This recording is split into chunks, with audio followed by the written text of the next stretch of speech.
Tormentos da obsessão. Os dias transcorriam ricos de aprendizado. O amigo Alberto revelava-se cada vez mais identificado comigo nos labores dignificantes do nosocômio. Sempre que lhe era possível, convidava-me a excursionar pelas dependências do pavilhão, onde defrontávamos variados exemplos de queda e propostas de ascensão moral, de erros e programas de recuperação entre os pacientes. Simpático e discreto, levava-nos a visitar os companheiros de luta que não souberam aproveitar a oportunidade formosa da reencarnação, seja porque, fragilizados, não suportaram a carga da perseguição que sofreram ou porque, vitimados em si mesmos, optaram pelo equívoco, quando deveriam conduzir o fardo de provações com elevada postura moral. A verdade é que os internos daquele nosocômio haviam recebido demasiadamente da misericórdia divina, que neles investira largo patrimônio de esperança e retornaram vencidos, sem que os valores aplicados se transformassem em oportunidade de crescimento interior. Pode parecer estranho que pessoas informadas da imortalidade do espírito e familiarizadas com o fenômeno das comunicações mediúnicas permaneçam vulneráveis aos tórridos ventos da alucinação terrestre, decorrentes do mergulho no organismo físico. No entanto, a ocorrência é mais frequente do que parece. Superados os primeiros períodos do entusiasmo com a constatação da imortalidade e a possibilidade de intercâmbio com o mundo espiritual, os indivíduos que sempre estão à caça de novidades, com as exceções compreensíveis, adentraram-se na rotina e não se estimulam a novas empresas de estudo e ação em favor de si mesmos e do seu próximo, deixando-se anestesiar pela indiferença, ou se permitem espicaçar pelo perfeccionismo, passando a descobrir erro em tudo e em todos, num mecanismo de autojustificação para a inércia que se entregam ou para o afastamento dos deveres que lhes dizem respeito. A embriaguez dos sentidos é muito forte e, não raro, prepondera em a natureza humana, dificultando o discernimento dos valores reais em relação aos transitórios.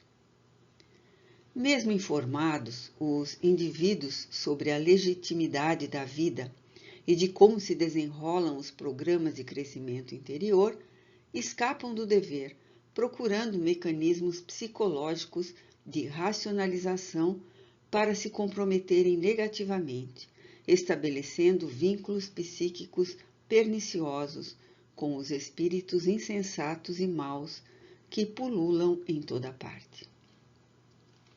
Por outro lado, não disciplinados pela escola do sacrifício a perseverar nos ideais de engrandecimento humano, quando defrontados pelos problemas e desafios que são naturais em todos os empreendimentos, passam a demonstrar mau humor e desconfiança, transferindo-se para outras províncias de interesses imediatos, abandonando os compromissos relevantes.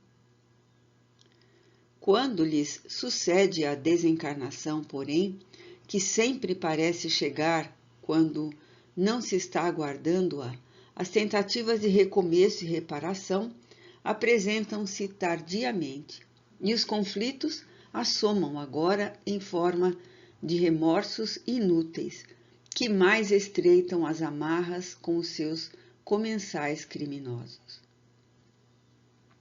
O ser humano é sempre responsável pelas injunções que se propicia, porque, portador de livre-arbítrio e de discernimento, deve optar pelo melhor, isto é, aquilo que lhe proporcione equilíbrio e felicidade real, sem a névoa dos enganos. Cada paciente com o qual travara contato naqueles dias ensejava-me vasto cabedal de informações para o próprio burilamento interior. A todo instante, em cada um, se patenteava a lição que eu deveria esculpir a fogo na consciência. Ninguém foge da vida, e a ela clama aos meus sentimentos por compreensão e fidelidade máxima aos deveres que me dizem respeito. Já me encontrava no hospital psiquiátrico por 2 semanas de enriquecimento espiritual, quando o Dr. Inácio me informou que desejava levar-me às enfermarias onde se encontravam os irmãos sonâmbulos. Certamente não me era estranha a situação em que muitos espíritos chegam à erraticidade e cá permanecem por largo tempo anestesiados nos centros da consciência, até quando o amor os recambia à reencarnação em processos dolorosos de recuperação. Trata-se muitas vezes de suicidas, assassinados, psicopatas, pessoas que haviam sido vítimas de desencarnação violenta e cujo processo de despertamento era difícil em razão das circunstâncias que os arrebataram do corpo somático. No entanto, a forma como o diretor se referiu àqueles pacientes chamou-me particularmente a atenção, despertando-me saudável curiosidade. Terminados os seus labores diurnos, às 20 horas, o incansável médico me aguardava no seu gabinete, para onde rumamos Alberto e eu. Apresentando excelente disposição defluente do bem-fazer e da alegria de servir, recebeu-nos com demonstração de afeto, logo se dispondo a conduzir-nos à área especializada. Trata-se de um lugar específico em nosso pavilhão, acentuou com delicadeza, onde se encontram amparados inúmeros espíritos em estado de hibernação temporária. A mente exerce em todos nós, conforme é do nosso conhecimento, um papel preponderante. A denominada mente abstrata concebe e o nominalismo verbal envolve a ideia que passa a ter existência real, tomando forma e facultando-nos identificar pensamentos, coisas, pessoas, assim como intercambiar mensagens. Quando essas formulações possuem conteúdo edificante, saudável e aspirações nobres, transformam-se em paisagens de beleza e de alegria, favorecendo o bem-estar e a tranquilidade naquele que as cultiva. Da mesma forma, quando tendem ao primarismo, ao exclusivismo sensorial, particularmente nas áreas do prazer e do mesquinho, igualmente se convertem em províncias de gozo rápido e sombrio, envoltas em névoa densa, na qual se movimentam e se vitalizam arquétipos grosseiros e princípios espirituais em transição evolutiva. Noutras ocasiões, homiziam-se, nesses redutos mentais, espíritos profundamente asselvajados, que se alimentam dessas emanações deletérias em um círculo vicioso entre o paciente, seus hospedeiros e vice-versa. Como efeito do baixo teor dessas vibrações, a mente degenera na seleção de mensagens e retrai-se, fixando-se apenas naquelas em que se comprazem os indivíduos. Com o passar do tempo, quase monoidealizando-se, o espírito deixa de emitir novos influxos psíquicos e o perispírito sofre alterações correspondentes, retraindo-se, volvendo as expressões iniciais. Difere esse processo dos lamentáveis casos de zoantropia, licantropia e diversos equivalentes, porque não são produzidos por hipnose exterior, mas por exclusiva responsabilidade do enfermo. Nunca será demasiado insistir se na necessidade da educação do pensamento, na disciplina das aspirações mentais, nas buscas psíquicas relevantes, a fim de evitar-se o enredamento nas malhas das próprias construções idealizadas. Descemos ao piso inferior, já nós conhecido, no qual se encontrava Ambrósio, aproximando-nos de uma dentre várias enfermarias de maior porte e adentrando-nos cuidadosamente. Embora se tratasse de uma sala de dimensão expressiva, com janelas que davam para o exterior, mesmo a construção se encontrando em uma espécie de subsolo, resguardada por cortinas espessas para impedir a claridade que pudesse vir de fora. Apesar da suave luz que se derramava do alto, pairava no ambiente uma tênua névoa pardacenta que cobria praticamente todo o ambiente acima dos leitos bem cuidados e paralelamente arrumados em ambos os lados, mantendo uma ampla passagem central que os separava. Na parte do fundo, pude observar que havia alguns biombos que recordavam os existentes nas enfermarias terrestres para preservar a intimidade dos doentes. Sentia-se também um odor nauseante especial, conforme percebera nas visitas a Ambrósio, enquanto diversas entidades amigas, vigilantes e dedicadas, permaneciam silenciosas, assistindo-os a todos. Podíamos escutar também o ressonar pesado dos adormecidos, com variações de ritmo, que certamente representava o estado de torpor ou de pesadelo vigente em cada qual.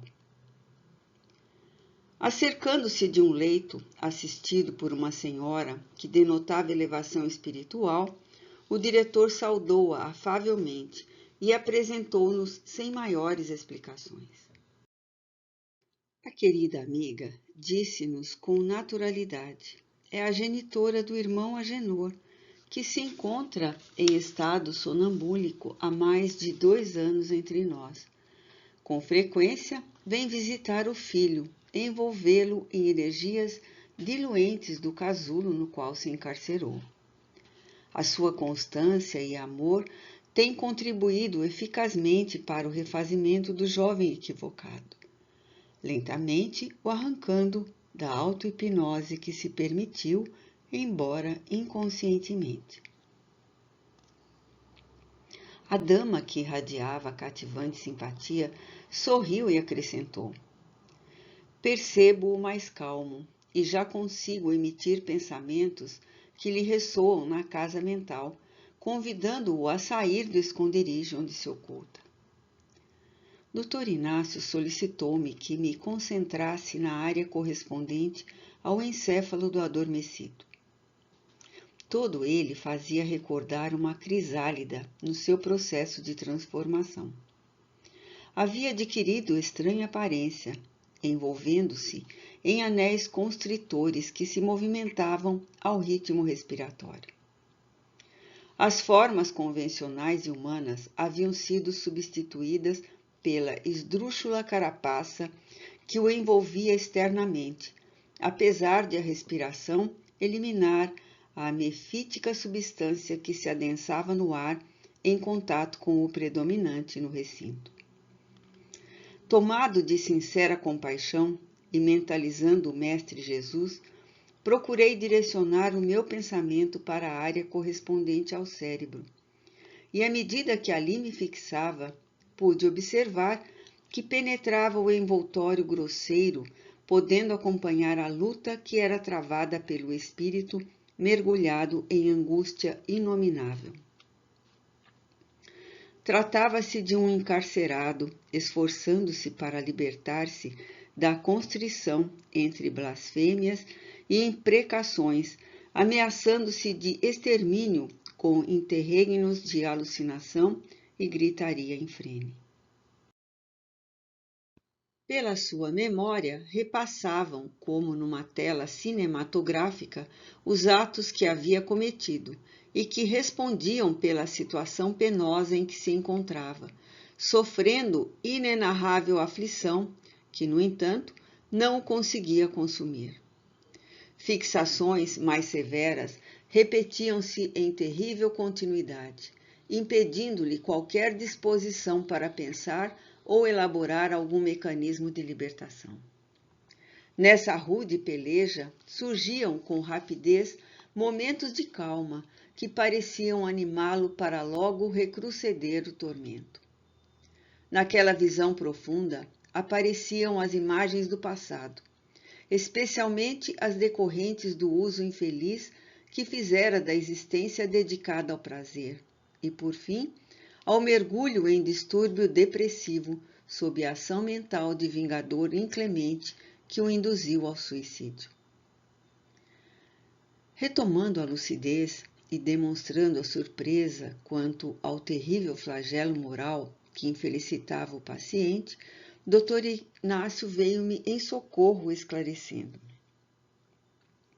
Agenor, o nosso irmão, nasceu em lar feliz, amparado pela abnegação materna, que não soube valorizar desde os verdes anos da existência física. Convidado ao estudo do Evangelho no lar, realizado pela mãezinha, escusava-se renitente e ingrato. Reencarnara-se como é normal para recuperar-se de graves delitos, e o Espiritismo dever-lhe-ia ser a diretriz de segurança para caminhar com acerto, produzindo no bem e recuperando-se do mal que jazia nele próprio. Embora a insistência da genitora, pouco assimilou das lições espíritas e cristãs. Logo lhe foi possível, entregou-se aos disparates sexuais, enveredando pelas drogas de consumo fácil. Nos intervalos, quando despertava dos estados de alucinação, encontrava a mãezinha vigilante a convidá-lo à mudança de comportamento, sem que os resultados se fizessem eficazes. Ao menos, adveio a desencarnação da senhora, crucificada no sofrimento que lhe impunha e logo recuperando-se no além, compreendeu que somente o tempo seria o grande educador do filho rebelde. Os anos sucederam-se, multiplicando desequilíbrios no nosso paciente, que mergulhou em prostração e distúrbio de melancolia, em depressão, mais consumindo drogas até que, inspirado pelos espíritos perversos com os quais convivia mentalmente, desertou do corpo através de uma superdose. Houve um silêncio, repassado de piedade e emoção, após o qual continuou. Pode-se imaginar a dor materna, mas, submissa aos desígnios de Deus e conhecedora das leis que regem a vida, ao invés de censurar ou esquecer o filho, empenhou-se em prosseguir auxiliando, conseguindo ampará-lo além da morte, com a sua posterior transferência para nossa casa. Depois de um período de tempo expressivo em que ele permaneceu em região espiritual correspondente à situação de suicida. Há 15 anos desencarnado, encontra-se entre nós conforme informamos. Há 25 meses em processo de recondicionamento e reequilíbrio. Os momentos de calma que foram observados são já o resultado das induções abençoadas da genitora, que o tranquilizam por breves momentos e que se irão ampliando até que sejam conseguidos mais significativos reflexos de paz no mundo interior desestruturado. Porque se fizesse um silêncio espontâneo, alonguei o olhar na direção do leito próximo e pude ver outro paciente envolto em vibrações escuras que o apresentavam como se fosse uma múmia enlaçada por ataduras especiais que o mantinham imóvel. Acompanhando-me a expressão de surpresa, o benfeitor auxiliou meu entendimento, informando-me que se tratava de uma deformidade muito especial do perispírito, que fora mutilado pela mente encarnada com ambições desmedidas, produzidas também por terrível incidência obsessiva de hábil hipnotizador, sem a indumentária carnal, que induzira aquele espírito a atitudes de perversão sexual demorada, levando-o a retomar a postura larval. Não obstante, prosseguiu com gentileza, fosse conhecedor da vida após a morte, porquanto se houvera dedicado a experiências mediúnicas, as perturbações do sexo insaciável conduziram-no ao desrespeito pelo santuário genésico, corrompendo diversas pacientes que lhe buscavam o apoio terapêutico, porquanto se apresentava como portador de valores dessa natureza. Médico que era, percebera que, na raiz de muitos transtornos psicológicos e distúrbios orgânicos, existem razões anteriores à concepção, em face das consequências de condutas equivocadas em outras existências e subsequentes perturbações espirituais, concebendo estranho método de atendimento e conseguindo, às vezes, dialogar com os desencarnados em perturbação, sensibilizando-os em algumas ocasiões. Com avidez incomum para amealhar moedas e assodado no comportamento sexual pela mente transtornada, seduzia as pacientes que o buscavam aflitas, mantendo conúbios infelizes sob a justificativa de que, através de relacionamento, tornava-se-lhe mais fácil a recuperação da saúde. Hábil na conversação e sedutor, iludiu algumas mulheres que lhe caíam nas teias ardilosas, e quando algumas se apresentaram grávidas, não trepidou em proporcionar-lhes o aborto criminoso com que se evadia da responsabilidade paterna. Como ninguém consegue desrespeitar as leis da vida sem sofrer-lhe as imediatas consequências, uma jovem se lhe afeiçoou apaixonadamente, transformando-se em fardo desagradável. Havendo concebido dele um filho e sendo obrigada a abortá-lo no 4º mês de gestação, ao ser desprezada com indiferença, apelou para o suicídio, em que sucumbiu martirizada e desditosa. Despertando em profunda desolação e vigiada por verdugos impenitentes, foi arrebanhada por um dos perversos inspiradores do insensato, que a conduziu ao campo vibratório do desarvorado, ampliando-lhe os tormentos mentais que já o sitiavam interiormente. Vencido pela consciência de culpa, passou a recordar-se da jovem obsessivamente, a ouvi-la na tela mental e a desejá-la como anteriormente, enquanto prosseguia nos desatinos a que se entregava cada vez mais ávido e alucinado. Dr. Inácio acercou-se do leito e, convidando-me a observar profundamente o que existia além da camada externa que envolvia o espírito, pude detectar-lhe a deformidade que o assinalava, fazendo recordar-me o estado de larva que precede a forma definitiva. Somente que ali ocorria o oposto.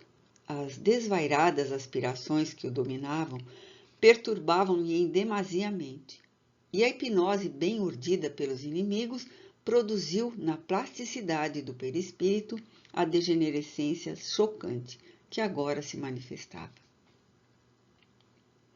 Pude perceber também que, mentalmente, continuava ligado à suicida que se lhe mantava ao pensamento, embora estando distante, enquanto vozes desesperadas e acusadoras ressoavam na acústica mental, recordando-os dos crimes cometidos.